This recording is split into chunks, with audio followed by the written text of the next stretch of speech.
Yo, what's up, everybody? It's the Gamer Not a Gangsta Nightwing, and I'm back with another episode of GNAG Explains Mortal Kombat. We are back with another episode, and we are finally up to one of my favorite Mortal Kombat games, Mortal Kombat Deception. Now, for those who was listening to the last episode, I did make a little mistake of mispronouncing one of the characters' name and not even remembering another character's name. Draman and Moloch. I almost messed up Moloch's name again. But basically, those two characters are the characters, the Oni that beat up Scorpion and threw him into the Tornado. Now, let's get into it. I just want to make sure that this is not too long for y'all to listen to. I've been getting a little bit of complaints that it's a little bit too long, which is the whole opposite of the purpose of me doing these videos. So, at the last part of Deadly Alliance, basically all the good guys lost. Sub-Zero's trainee, Frost, tried to steal the Dragon Medallion from Sub-Zero, and her touching it made her turn into a block of ice. Kung Lao, Jax, everybody that was trying to stop the Deadly Alliance basically got their souls taken and put it into basically turned into revenants. Sounds familiar, doesn't it? So, basically the last person left to actually fight the Deadly Alliance is Raiden, like I said in the last game. So, Raiden is fighting the Deadly Alliance. The Deadly Alliance is Shang Tsung and Quan Chi. If you do not know that, go back to the last episode to get all the information that you need. If you have any questions, go in the comments and let me know. But, basically, as Raiden is getting basically stomped out by the Deadly Alliance, he was doing his thing, but 2-on-1 never really works out for the good guys, as we starting to notice. So, as they're all fighting to stop the Deadly Alliance from having the whole lost army of the Dragon King, guess who shows up? Nope, not Shao Kahn, not Shinnok, but a brand new villain who seems a lot more badass than both of them, the Dragon King Unaga. So, the Dragon King Unaga pulls up on him, basically on some, he just walks in. He don't walk in trying to fight. He don't throw no fireballs. He just stomping in like, hey, what's up, dog? Y'all in my house? Thanks for getting my army out for me, boy. And you know what I mean? So, at this point, Raiden and the Deadly Alliance see Dragon King Unaga, and they already understand the severity of the situation. So, they all decide to team up together to fight him. So, they're all throwing fireballs at him, and he's just walking through it like it's nothing. This dude is damn near like Broly of the whole goddamn series, in my opinion, at this point. And then Raiden realizes, damn, son, I gotta do something drastic to stop the Dragon King, because he can't be coming out here, acting like everything's just smooth. So, Raiden goes behind the Deadly Alliance and starts charging up this big old fireball. Well, not fireball, it's a lightning bolt, but you know what I mean. And he's in the back. He's like, and the Deadly Alliance is like, what you doing, dog? And then he's like, ah, and he blows himself up. Kamikaze, straight up. Or Harakiri, which is in this game, which I'll go into. And basically, the whole palace blew up. Not sure what happened to the Deadly Alliance. I don't think they died. I think he just got blown away. And virtually, the Dragon King didn't even get scratched. He just got out the rubble and was like, damn, son, they just blew up my house. That's crazy.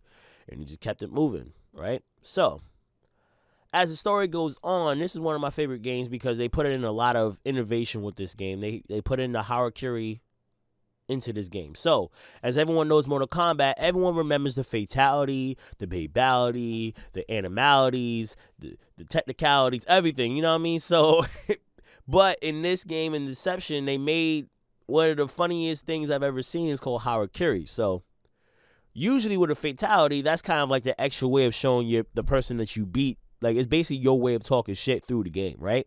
So, with Harakiri, it's like this. Let's say y'all playing me. You wreck me. You beat my ass, right? You're about to do a fatality. But then I just kill myself. That's what a Harakiri basically is. It's basically the loser of the match has the opportunity to do his own fatality to himself, so the person that beat him doesn't have the satisfaction of doing a fatality. And I gotta say, it's very, very, very funny. One of the funniest ones I could find, or that I remember, I think is Sindel. Sindel Just she's like they do that whole dizzy pose and they moving around, and then out of nowhere she just straight up jump in the sky and breaks her neck. It is the funniest thing I've seen that I can at least remember. I'll try to put the video clip in as I'm talking about it right now, but let's digress. Let's go keep going, right? So, since all the good guys are pretty much dead, aside from Raiden, I'll explain what happens to Raiden. But, because he's a thunder god, so he technically can't die, but something happened to him because he blew himself up, and I don't even really blame him. Basically, the characters that go into this game, I'm going to just go off the list, is Jade, Kenshi's back, Scorpion is back, Molina, Baraka, Sub-Zero, Sindel, Havoc. For those who don't know Havoc, I'll explain who he is. Raiden is back, but it's Dark Raiden. Li Mei's still in the game. Cabal, Ermac, Nightwolf, Baraicho, Smoke, and Noob Saibot as a tag team duo. Tanya, Sujinko, Hotaru, Ashura, sorry, mispronounced it again. Ashura, Daru, Cobra, Darius, Kira, and Liu Kang. But I will explain every single one of those characters, at least as much as I can. Some of those characters are just in the game to be in the game. They didn't really have a big-ass plot of why they were in the game, or I cannot remember, and I'm sorry I didn't play with them when the game was out. They weren't my favorite characters to play with. Sorry. Shoot me if you want to. Crucify me if you need to. But basically, let's start off with Sujinko, right? Now, in this game, when you start it, there's a lot of other stuff you can do aside from the arcade ladder. They introduced this new basically this new game mode called Conquest. And in Conquest, you basically are doing a story-driven, basically RPG, going through the world of Mortal Kombat. And you're basically learning the story that leads up to what is happening in the current storyline of Deception. But you're not learning it from like Liu Kang or Raiden. You're learning it from Sujinko, this character that never really was in the Mortal Kombat series, never really mentioned either, but somehow he's the main story of Conquest.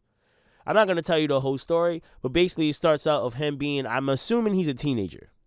Very adolescent age, which is the only reason I could understand why he believed a ball of energy. Let me just go into it, right?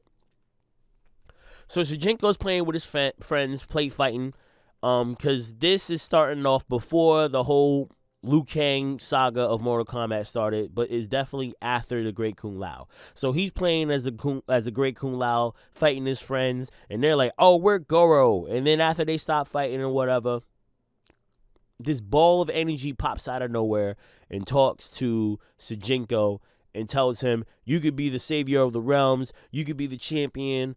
Whatever. And Sujinko just believes it because, it's a kid that wants to be a hero just like his hero. So he believes it, and basically the ball of energy is like, yeah, you can be whatever you want to be. Just follow my commands and do what I tell you to do. Get all the Kamidogu, and we can save the realms. And basically, you go through the whole game with Sujinko, learning how to fight from everybody. He gets the power to copy anybody's moves in Mortal Kombat, or at least the characters that are in the game, but he does copy from everybody possibly. And that's his fighting style. He basically combined all the best moves of the Mortal Kombat combatants. So he can have Scorpion's spear, the spear that he throws and says, "Get over here." He can have Scorpion's spear. He can have Sub-Zero's ice ball. He can have Liu Kang's bicycle kick, if you find Liu Kang, because it was hard as a bitch when I remember playing the game. You can have Raiden's when he flies towards you and tackles you.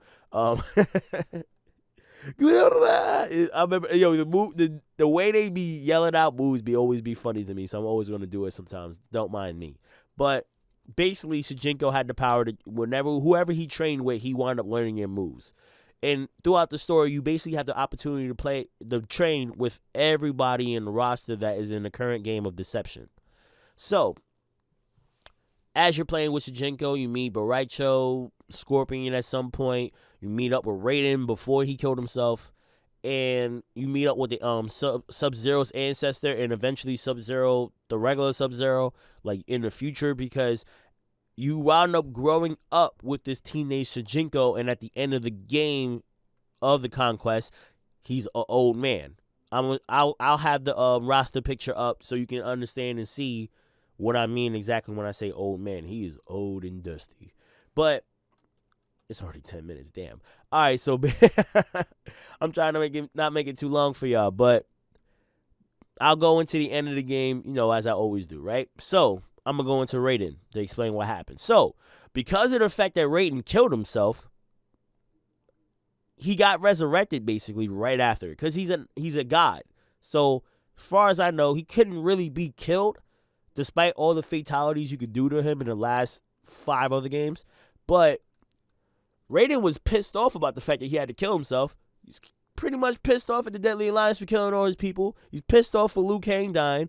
He's pretty much pissed off. So in this game, they introduce Dark Raiden. And Dark Raiden don't give a fuck about being good. He's about to just wax anybody that's in his way. He has like these glowing red eyes. He has this amazing costume that's like, it's not white no more. He's just wearing brown and tan on his colors. His skin's like not pale anymore. It's like a little dark. It's like he is literally dark now. And throughout his storyline, he's still trying to stop Unaga, but he basically learns why Unaga came back in the first place, and it wasn't because of the Deadly Alliance. I'll explain why he came back after I talk about the other characters. Jade is in the game because I'm assuming, since Jade is basically the best friend of Katana, she had to hear what happened to Katana, and she's trying to help out defeat Unaga so she can save Katana.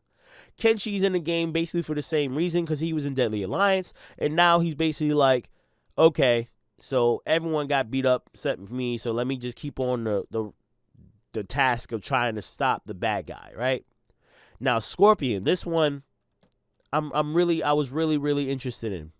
So for those who don't know what a Soulnado is basically a tornado full of souls. If you get thrown into a Soulnado, you are basically ripped apart no matter who you are, because all the souls are ripping you apart. So Scorpion should have died when he got thrown into the Soulnado. But here's what happened. The Elder God saved Scorpion. Go figure, right?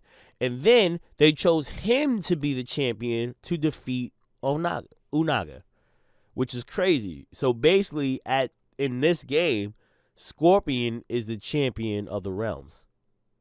Go figure, huh?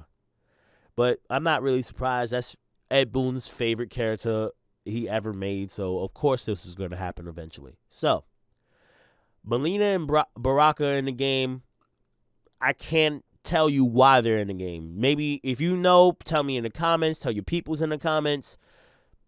Don't crucify me for it. I didn't play with them a lot when I was playing the game. I was interested in Kenshi, Sub-Zero, and everyone else. Same thing with Sindel. I think Sindel was good at this point because her soul got freed, or at least out of Shao Kahn's hands, either in Mortal Kombat 3 or when Shao Kahn got beat up, or they thought Shao Kahn got beat up. So at this point, Sindel is basically in Edenia, watching over Edenia, trying to help out defeat Unaga. I think everyone is basically trying to defeat Unaga because he is the badass motherfucker of this game. Like, no one can beat him by themselves except Shujinko, which I'll explain how he does that within the game.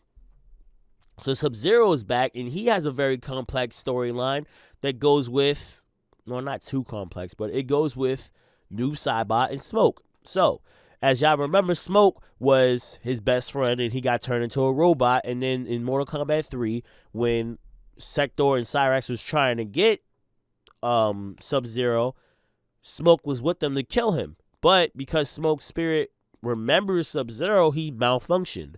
And while he was malfunctioning, apparently between Mortal Kombat 3 and Deception, Noob Saibot found him, reprogrammed him, and made him basically his slave to do whatever he wants. Now, for those who remember Noob Saibot from my last episode of explaining, I didn't tell you his origin.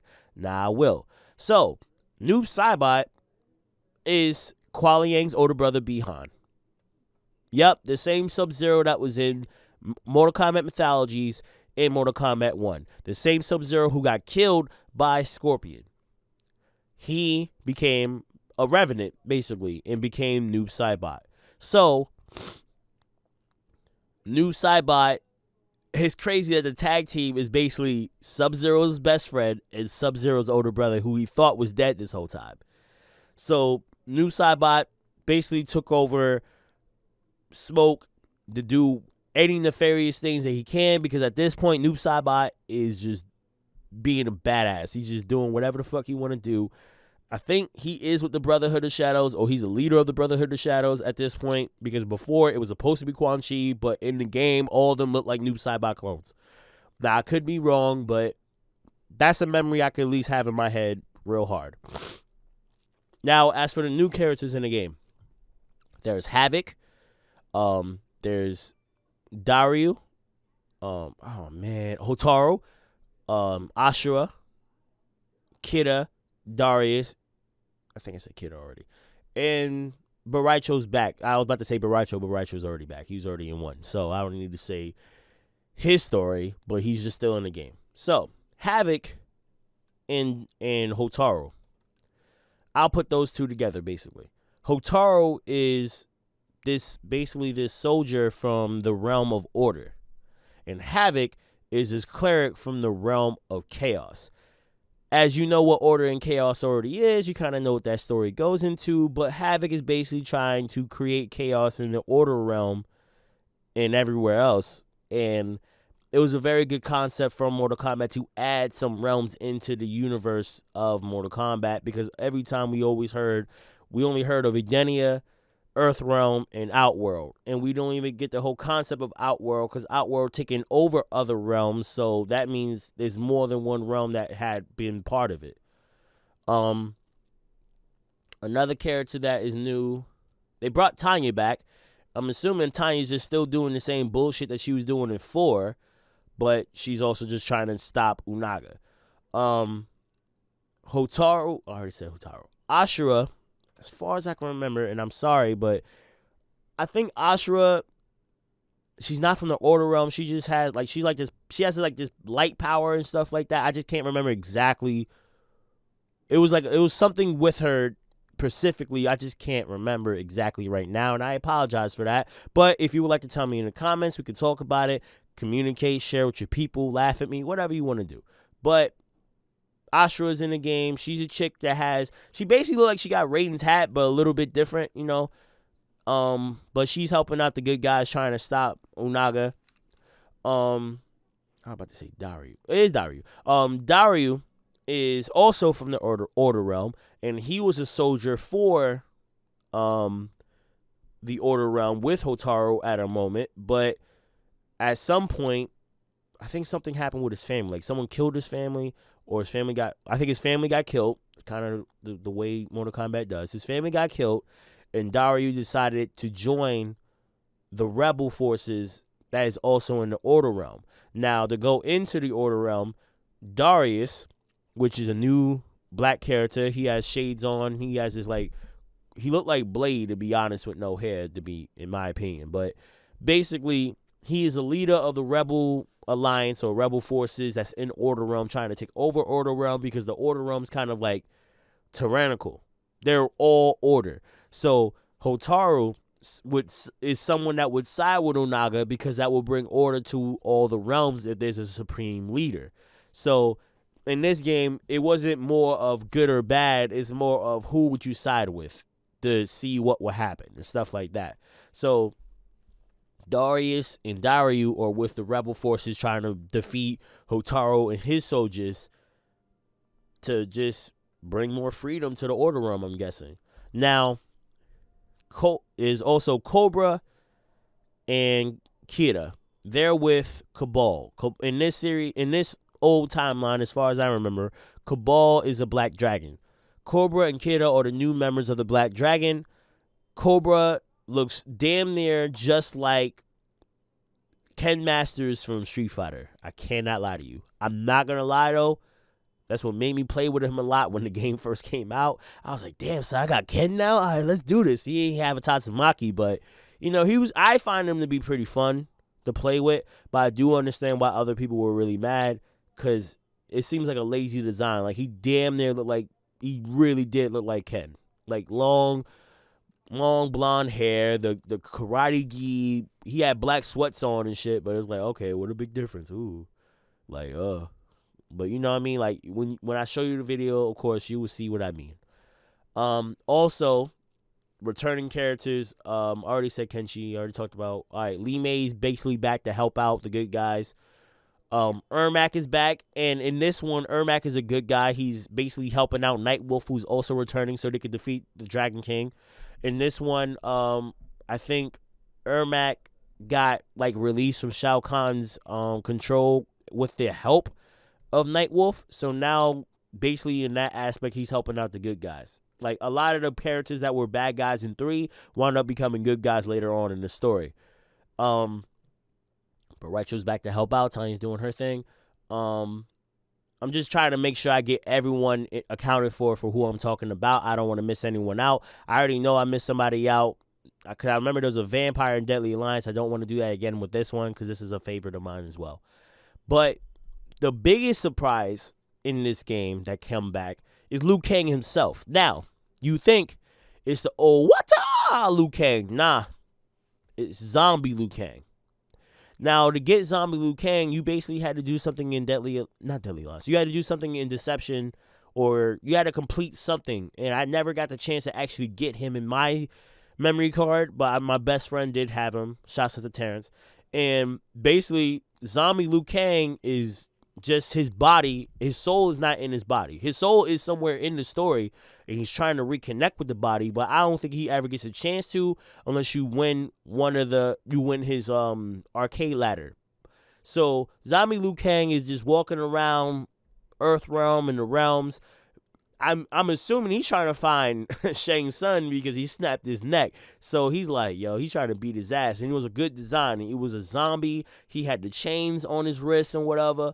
And he could like swing it around or what. He couldn't swing it around in the fighting part of the game, but they show it in Armageddon. But I think it was a good design from Liu Kang, and it was very different.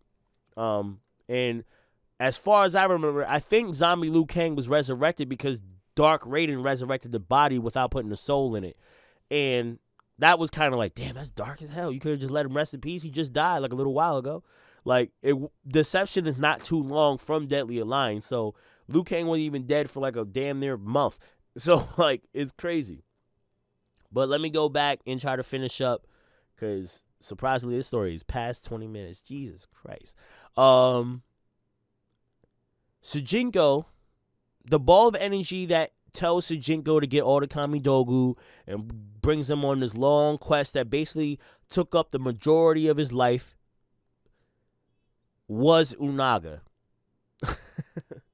I'm sorry, it's the funniest shit to me because even as like a teenager playing this game, I knew like, yo, this shit is fishy, dog. Like, cause the like Sujinko as he gets older starts asking certain questions, and then the ball is like, nah, forget about that shit. Nah, just go get this Kamidogu. But they need help. Nah, fuck them. You know, that's how the ball of energy was treating Sujinko at a certain point.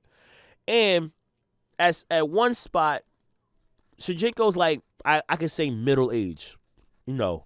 And he gets into the Order Realm, and something happens where he's basically imprisoned. And I thought he would have got out of the prison, but he basically was in there for so long. That's where he becomes old Sujinko that we know, and as you see in the game roster.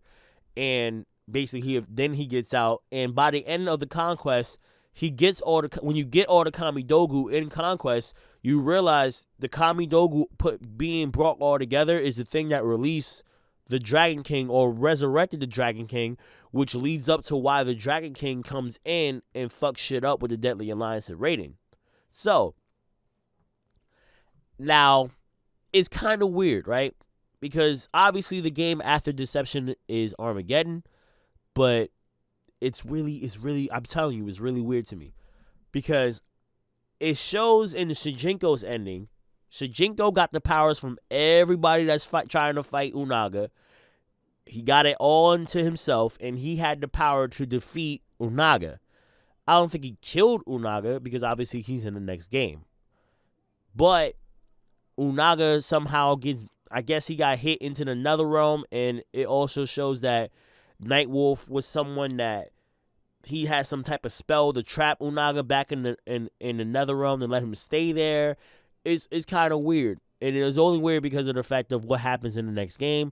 But I'm not going to speak on that anymore. But basically, Shinchenko redeems himself for fucking up for the last, 50 years. So, one thing I want to put up as an ending, even though it's obviously not canon, is Raiden's ending.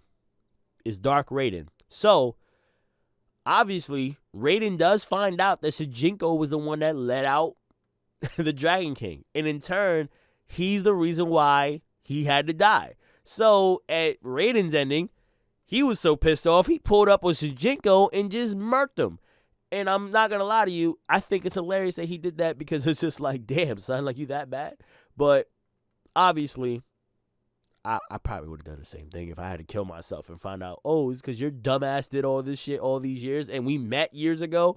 Nah, kiss my ass, bro. So, basically, Shinchenko saves the day, and since Dragon King Unaga is not really dead, he was just trapped, everything is leading up to Armageddon, which I will speak on the next week.